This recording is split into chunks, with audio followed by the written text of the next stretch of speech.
Now, a minor has confessed to threatening to blow up a Kingdom Hall of Jehovah's Witnesses in the township of Beaver Dam. And a Mazomanie church is looking for a temporary home tonight after its steeple burst into flames last night. Plus, a fundraiser to add amenities to some of our local dog parks, what the parks director says the program needs in order to meet its goal. From the Channel3000.com Alert Center, this is News 3 Now at 10. Thanks for joining News 3 Now at 10. I'm Amanda Quintana. The Dodge County Sheriff's Office is recommending charges for a minor who threatened to blow up a congregation in the township of Beaver Dam. Rose Schmidt shares what we know about the threats and this investigation. Rose. Amanda, the Dodge County Sheriff's Office says the threats were determined not to be hate crimes directed toward any religion or ethnicity, and no bombs were found during a search of the Kingdom Hall of Jehovah's Witnesses. Right after 9 a.m. today, two elders of the Kingdom Hall in the township of Beaver Dam told the Sheriff's Office they received text message threats.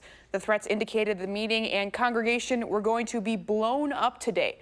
The sheriff says the elders are involved in the Spanish-speaking meetings at the Kingdom Hall. The threats were sent from a phone number that made it difficult to track the identity of the person who sent them, but the sheriff's office later caught the person they believe is responsible.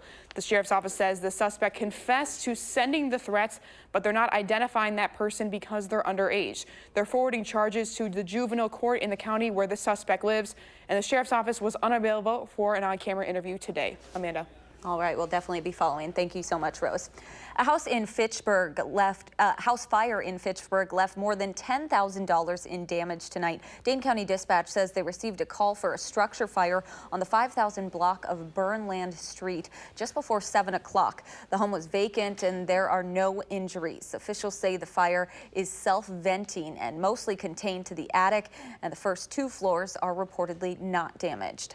Let's turn it over to Dana Fulton with your first alert forecast. Dana, kind of a dreary, cloudy day today. It was indeed a little dreary outside, and now we have a few isolated misty drizzle kind of spots. Not enough that our Doppler track's picking it up, though. Overall, should be quiet overnight. But we did have some very heavy rainfall come through this morning, especially this line stretching from Sauk County through the western edge of Dane County into parts of Rock and Greene counties. Some areas around Black Earth even picking up over 3.5 inches of rainfall in the early hours. Most of the area picking up at least a little bit of rain, most of it off to the east, just about 1/10 of an inch. But that heavy band coming through early this morning did lead to some isolated flooding spots. Right now, again, our Doppler track is quiet. It's actually pretty mild outside tonight. These temperatures close to our dew points, but we're at 69 in Madison and in Lone Rock, 70 in Platteville and in Mineral Point. Again, right where our dew points are at. So patchy fog possible by tomorrow morning. Our temps aren't going to fall very much for our overnight lows because it is so cloudy outside.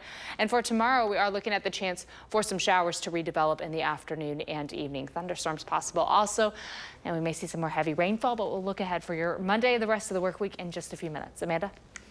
Thank you, Dana. More local news now. A man is dead after a utility vehicle crash in Rome this afternoon, and his passenger says he was incoherent before it happened.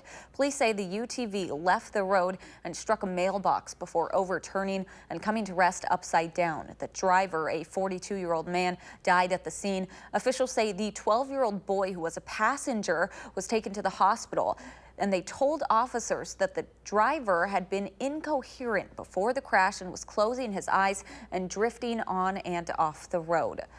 Police are looking into a poolside fight where a pregnant woman was kicked in the stomach. Police Chief Mike Koval says officers were called to Goodman Pool yesterday for reports of a fight. It began when a woman put her belongings on 3 pool chairs to reserve them while she went to the concession stand. That's when officials say a family of 3 more women sat in those chairs. When the original woman came back, they all got into an argument and she was punched from behind. Then that original woman kicked one of the 3 women who officials say is pregnant right in the stomach. The pregnant woman was taken to the hospital to be evaluated and cited for disorderly conduct, along with the 3rd woman, and the woman who threw the first punch was arrested. Authorities in Dodge County say anyone arrested on suspicion of drunken driving will be identified and have their photos posted on social media. Officials say the initiative will begin later this month. The sheriff's office already releases the names of all alleged drunken drivers to local media, but officials say the new policy is part of a strategy to focus on reducing drunken driving, speeding, stop sign offenses, and seatbelt violations. A pedestrian is recovering from head injuries and several fractures after a motorcycle crash last night. Madison police say they were sent to the intersection of East Washington Avenue and Marquette Street around 11:15. There were reports of a 19-year-old motorcyclist who ran into a pedestrian. Officials say the person was walking and in stable condition. The motorcyclist was also taken to the hospital and showed no signs of impairment. There are no citations or charges right now. A Mazzomani church is looking for a temporary home after its steeple burst into flames during last night's thunderstorms. Gabriella Becerra has the community's reaction and their plans for repair. It's God's house, and I love that. Judy Curtis can see the steeple of United Church of Christ from her bedroom window. It's something I look forward to every morning when I get up, is opening up those blinds and seeing that beautiful steeple. But when she looked this morning, she saw that it had been damaged. I heard commotion in the neighborhood last night, which actually woke me up. Officials say they believe a lightning strike from overnight thunderstorms caused the fire. I just saw a big flash of lightning and a big boom. Pastor Denise Cole received a call at about 3 in the morning and rushed to the scene. They had all the floodlights on, they had guys on ladders, flames were coming out the top of the steeple, so it was like, wow. She says the top of the steeple is gone and the bell tower is severely damaged. Pole rope for the bell burnt, and that's what's laying there. Cole says she is thankful for the first responders that stepped up to save her church. It just is really amazing to me that those are the blessings that we have, that we've got well-trained volunteer people who come out and go into flames and put things out and take care of each other. And thankful for their community. I think that's how we know we can get through it. A loss of any kind, like I say, we're a close-knit community, so it does. It affects everybody, and but they'll come back from it. And Curtis says she will still start every morning by looking out her window where the steeple used to be. Still look at it every morning, but I'll be happy when it's back to what it was before. Gabriella Becerra, News 3 Now. Cole says the first step is to speak with the insurance company and have the damage fully assessed. In the meantime, Cole is working on finding a temporary place of worship while the building is being repaired. Around the state, a Walmart in Franklin, Wisconsin is back open for business after a bomb threat. The manager told police they received a warning of an explosive inside the store, but after investigating, no explosives were found. Shopper Cheryl Wesler described it as surreal, especially following the recent mass shooting at a Walmart in Texas. It's a little bit scary. I mean, you hear about things like that fairly often, it seems, lately, and we just wanted to get away from the building as soon as possible. Franklin police recruited the help of explosive detection canines from the Milwaukee Police Department and the Milwaukee County Sheriff's Office. After nearly 3 hours, Walmart employees were allowed back inside the building. Officials with the Waupaca County Sheriff's Office are looking for answers after reports of a house explosion in Manawa. Very few details are still available, but the Manawa Fire Department says the owner of the house is dead. The explosion happened around 8:45 this morning. Roads in the surrounding area are closed due to the explosion, and about 50 personnel from area departments were on scene today. 2020 Democratic presidential candidate Cory Booker is asking Wisconsinites to keep dreaming. The New Jersey senator brought his campaign to Wisconsin again today, the second time in the past 4 months. Booker spoke at Sherman Phoenix in Milwaukee, a redevelopment project that took over a former bank building burned during riots sparked by police shooting a young black man in 2016. Today, he condemned the, quote, corrosive fear caused by gun violence and criticized President Trump. The dream still lives, and we will be the generation that takes the dream back and takes it to a higher level. Booker was last in Milwaukee in April, where he spoke at an event centered on gun violence. More scooters will come to Milwaukee as soon as tomorrow. Milwaukee's Department of Public Works approved 2 more companies, Bird and Spin, for the city's scooter pilot study. Along with Lime, each company can place 350 scooters throughout 3 different zones in the city. The city put the scooter program on pause last week after getting more than 100 complaints about the Lime ones. We wanted to evaluate things. We also want to make sure that the first company that came in doesn't have a monopoly, because some of the problems have occurred with their customers, and this will allow us to see how good a job the other companies do to monitor their customers. Customers say they're excited for more options when it comes to scooters. Still to come on News 3 Now at 10, a fundraiser open to everyone to raise money for research into a cancer that touches too many.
Welcome back. With 7 parks and more than 230 acres dedicated to dogs in Dane County, the Parks Department is finding a fun way to keep the areas updated, raising money with the 3rd annual Barks for Parks today. The fundraiser is held at a different Dane County park each year, with vendors selling dog clothes and food, rescue organizations bringing dogs who are up for adoption, and live music and food for the owners to enjoy.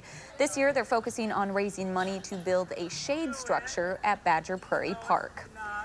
Pancreatic cancer is the 3rd leading cause of cancer-related deaths in the U.S., and a local group is looking to raise money for research. People who have loved ones or friends who lost loved ones or friends to pancreatic cancer joined in the 2-mile roll and stroll this morning in Middleton. The route was wheelchair and stroller accessible, and organizers say the funds benefit life-saving and necessary innovative cancer research here in Wisconsin.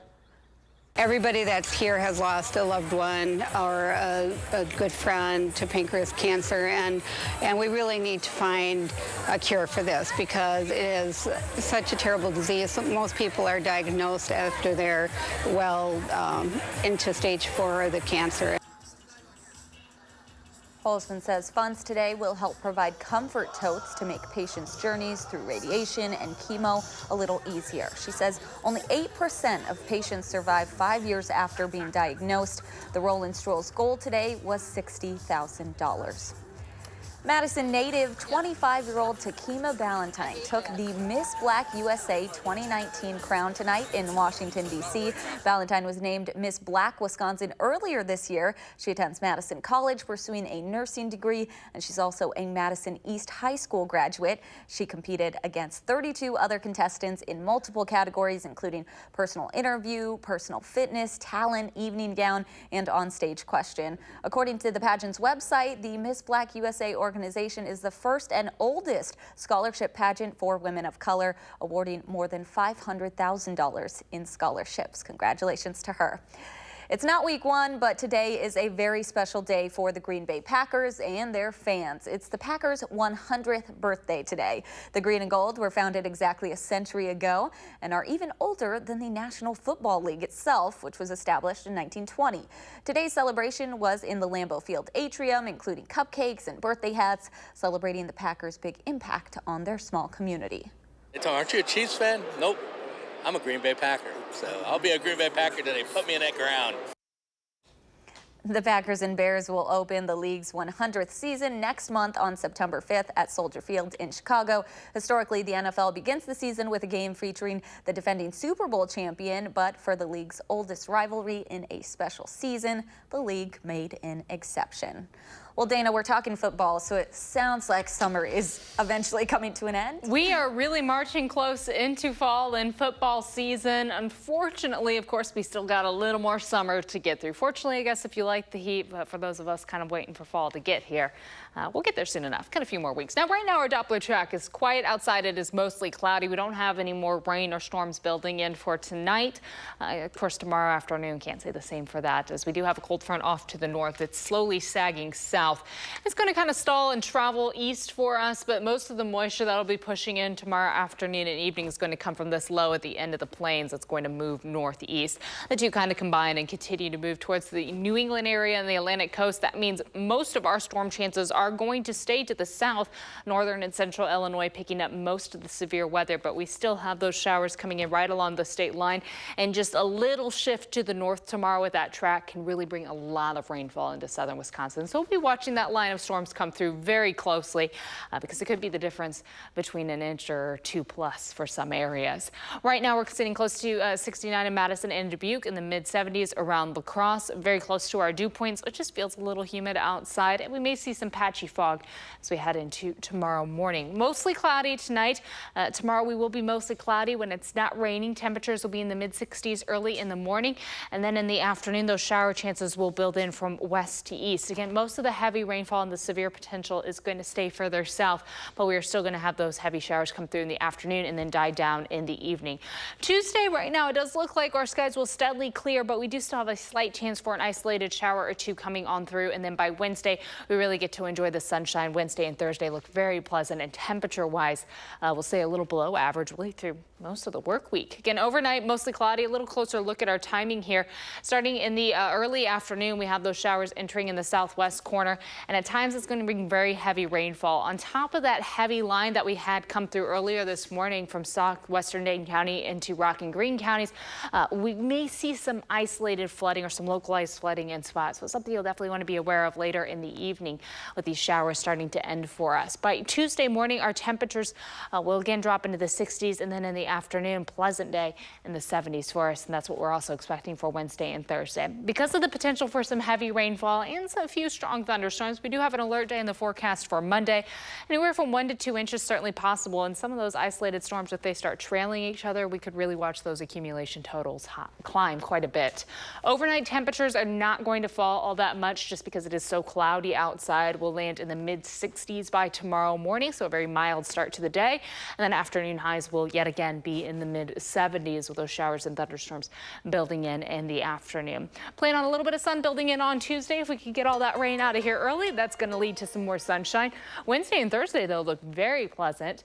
The mid to upper 70s for afternoon highs and barely any humidity to factor in for the middle of the week. By Friday, a little warmer.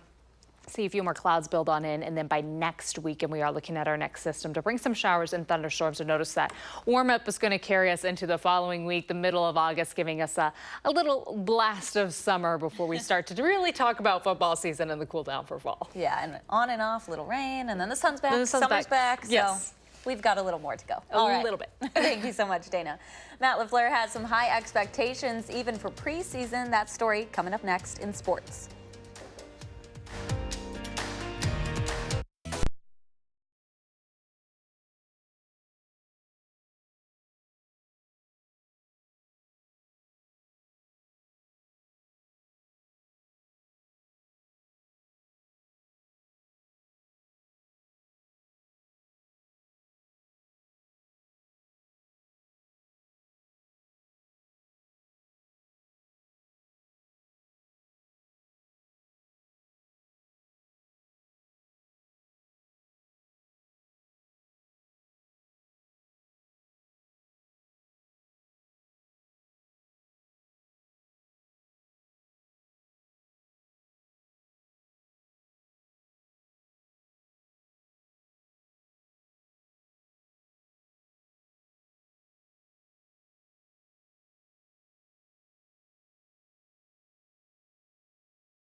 All right, so we got a few more injuries for the Packers today. Equanimeous St. Brown still working out his knee, leaving the practice field early. Meanwhile, tight end Evan Bayless reportedly hurt his calf ahead of Thursday night's game against the Ravens in Baltimore. Now, the Packers will get the day off tomorrow, though, after a practice of 2 hours and 7 minutes today. Head coach Matt LaFleur trying to get the team to put in the energy now so that becomes the normal standard of practice, and then that norm in games performances as well. I've said it before, it takes no talent to give great effort, and that's what we want to be about. When I think about our identity, it's what is the opposition looking at each week, and I want them to think like, hey, we better get ready to go because these guys are going to bring it each and every play, and so that's what we're gonna constantly strive to establish. Now, as for the Brewers, starting off with some good news tonight. Christian Yelich is back. He was not in the starting lineup, but he did pinch hit in the 8th, struck out, though, in his only at-bat. Josh Hader bobblehead day at Miller Park, although he did not pitch today either. But this game, definitely a battle on the mound between Mike Minor and Jordan Lyles. But it didn't come easily. Lyles escaping some danger early on. K's rigged a door in the 1st inning. He struck out 9 today, also gave up 1 run on 3 hits in 7 innings. That was the only score in the 7th there. Isaiah Kiner-Falefa, the sacrifice fly. Not the most exciting, but the Rangers lead 1-0. And then that right there, Yasmani Grandal striking out in the 9th. Brewers lose 1-0. Meanwhile, rubber match between the Cubs and Reds. We pick it up in the 7th inning. Cubs down 1. Chris Bryant sending that one out to left field. Home run number 23 is a 3-run home run, and the Cubs take the 5-3 lead. They'll add some insurance in the 8th. Ian Happ, the solo shot. Cubs win 6-3, the final score. So how does the NL Central look now? Well, the Cubs still in the lead, back in front there. Cardinals beat the Pirates today, so they move a half game ahead of the Brewers, who are now behind the Cubs by 2.5 games. NASCAR Michigan International Speedway, the Consumers Energy 400. Brad Keselowski starts sparking coming down the stretch there. Kevin Harvick, though, holding off Denny Hamlin for the win. It's Harvick's 2nd win of the season. Hamlin finishes 2nd, followed by Kyle Larson in 3rd. Now, I know it's not quite football season yet. We're still in the preseason, but Packers-Bears is a rivalry that is 365 days a year. Case in point, regional action of the Little League World Series was this weekend, and Spike Gall, he's the son of former Packers fullback Chris Gall, didn't exactly feel the love from his Bears-loving Illinois teammates in his player introduction video. Hi, I'm Spike Gall. My dad played for the Green Bay Packers. Go Bears! Hi, I'm Spike Gall. My dad played for the Green Bay Packers. Go Bears! The single already. Get that there. They said "Go Bears" in the background of the dugout. So I'm sure he gets, a little tease. We'll call it a little tease here and there every now and then, but all in good fun. Yeah. Friendly teasing. Exactly. Friendly rivalry. It's fine. Yeah. He's fine. We'll be right back. At A1.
Cheese lovers unite. Curd Fest returned to Breeze-Stevens Field today, and participants had some pretty high expectations for what they were looking for. Fresh curds, you're looking for, the squeakiness, the freshness that's inherent to all of them. And especially here at Curd Fest, I think what you're really looking for is sort of inventive uses of seasonings, different, sort of ways to present the cheese curds. Get the finished products. Food vendors competed for awards honoring the best fresh curd, best fried curd, and the most creative use of curds. Curd eaters participated in a cheese curd eating competition, of course, and there were also some foods that were light in lactose. But why? Why? Yeah, I love Curd cheese. Fest. Oh my God, I love cheese so much. Go for it. All of the curds. Everything there looks so good. Yeah. Oh my gosh. And of course, it was a little cloudy outside today, but plenty of folks still going out. Over the next few days, temperature-wise, it's going to be pretty similar. Tomorrow, though, we do have an alert day in the forecast due to the threat for some very, very heavy rainfall coming through in the afternoon and evening. And then sunshine expected for the middle of the week. All right. Thanks so much. Thanks so much for joining us. Have a good night.